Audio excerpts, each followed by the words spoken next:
we are talking about the Business Resource Center. How far, if somebody comes in, the advice or the direction they're going to be obtaining? Yeah, it works just like any other client that comes to you. If a client approaches you, especially in this space like innovation, we're going to consult with them and talk about what and how they need to go about doing what they need to do to reinvent the way they innovate. But then they have to decide if they want to leverage those capabilities and expertise, then there would be specific work product developed and defined for that specific client. So there's an upfront consulting on the who, what, where, why. Yeah, kind of like an attorney when you first see the attorney. He's got to find out, do I have a case here? You got to define the problem. Yeah. You got to define what the real need is. The get-to-know session. Yeah. I mean, certainly, and that's at no charge. And we also have the online question and answer portal that they can have access to any one of the advisors and ask a question. They'll get an answer back. Okay. But you're right. I mean, eventually at some point, if they want to engage the advisor for their services, some people are paid, the hourly fee. Others are paid in the insurance industry. We're paid by the insurance company that we place the business with. Right. But if they need an accountant on board, I mean, this is an opportunity to meet with an accountant to get comfortable with, or to meet with a bank connection or a marketing professional and say, hey, I want to use you. Yeah. What I would sum it up is this is all about local access and common experiences within this marketplace for the Fox Cities. Sure. So how can I get that access to information, tools, and contacts so I have the first place to go? Because often that's the struggle. What do I do first? Yeah. Well, here's one place you can go to first. Access information, tools, and contacts. You still, as an entrepreneur, inventor, business owner, have to make a decision. Do you want to engage in those services or not?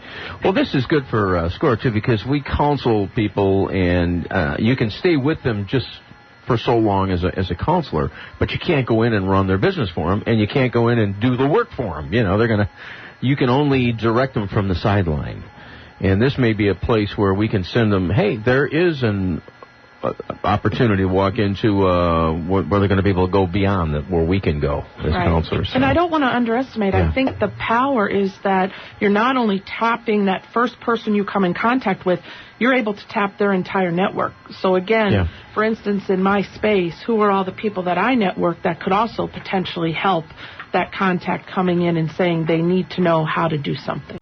All going to interact together as a synergistic type of endeavor.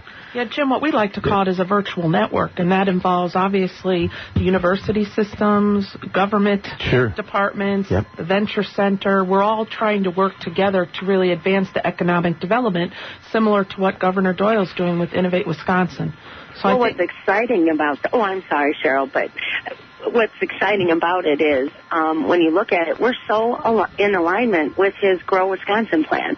I mean, that came out, not too long ago, and if you download that and read it, I was really excited because that's exactly building on what you were saying. We are, it's exciting to see in Northeast Wisconsin that we're that with it. Right, and New North, too. I mean, again, a group of executives there trying to really help advance economic development, and all these things are synergistic. So instead of 1 + 1 = 2, hopefully with the combination of this virtual network, 1 + 1 is going to equal 10 or more. Yeah, good point. And as we discussed, and I can see where SCORE is definitely will benefit because so many times people come into my with a counseling session, and I really need a place to put them for more help than I'm able to give them at one session. And I've been putting a lot of these people have wound up with Amy's e-seed programs. I'm a big proponent on, hey, it's a good place to start. It definitely is. When they're successful and as they grow and face new challenges and go through the life cycle of their business, they constantly need to be developing more relationships, accessing more information, and getting help so they can make really good decisions. Yeah, and that what is it? 11 weeks, Amy? Is that 15? 15 weeks. Okay, yeah, but 15 weeks is a very, very short time to invest in your future. That's going to be years and years and years in the development of your business. Well, and what it is it's the process that they go through. It's not so much at that end document, the business plan that they end up with, although it's a valuable tool in many ways. But it's the process that people go through and really look at exploring the entrepreneurial and small business lifestyle, because it is a lifestyle choice as well. And looking at that, and it's more about stimulating them to think and to ask key questions, not so much give them the answers, it's give them a way to find the answers and pique the questions that they should be considering.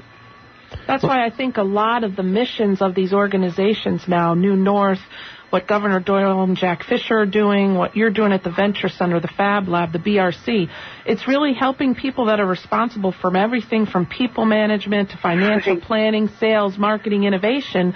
How do they go about it? What do they do first? What should they do second? Right. And having the right resources to be able to tackle that when their resources might not even be their own resources. Now, there's going to be occasion when the Business Resource Center may wind up handing clients back over or off to the school or to the Innovation Center. I mean the Venture Center. See, Amy, what you did to me? You got me all flustered this morning. Well, that's the neat thing about it is we're already, if you look at the service providers that make up the BRC, there are only just a few, and I'm sorry about that, but there are just a few that we don't have strong relationships with already. And I find that to be pretty exciting. I mean, if you look at, the of course, it's Kevin representing legal services, Dave Willems with marketing, Cheryl from Innovation Edge. They're just, a Tony there, and one of our, own students in terms of tech guides.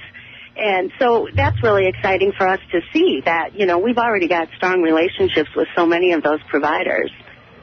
Right. And so we have been doing things back and forth and trying to tap them into each other's networks for a while, but it certainly hasn't been at the left. For example, with Cheryl entering the playing field with Innovation Edge and really now having a company in the private sector in our region focused on innovation and the way they do it, that is going to be changing for a lot of people in a very positive way.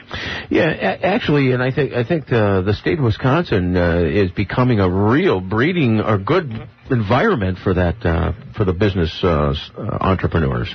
We think it is, definitely.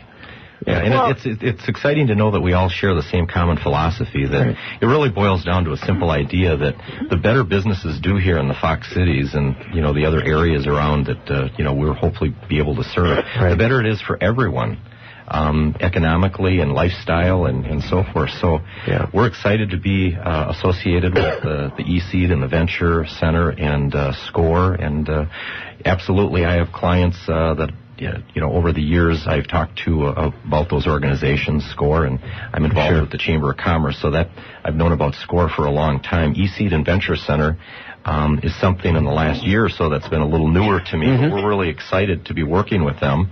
And I personally don't know a lot of those folks, but, as Amy just indicated, we have folks in the BRC that have strong relationships, so we're really looking forward to being part of the continuum of those organizations. Well, Amy, you're finding people reaching out to you from around the country and inviting you to come in and speak at their organizations and so forth. Yeah, we are. We do training on the national scale and at the national level, both, peer-to-peer in the community and technical college arena, as well as we have, clients that are national clients and a lot of regional clients as well. So it's real exciting to have even more people now. And what it really makes you realize is it's a small world. And it's fun now that it's not just fun, but it's so, it's shifting how we do things, the way we can communicate and tap into each other's networks now. Right. We're going to take a short break. You're on Biz-Talk right here on the voice of the Fox Cities, 1150 WHBY.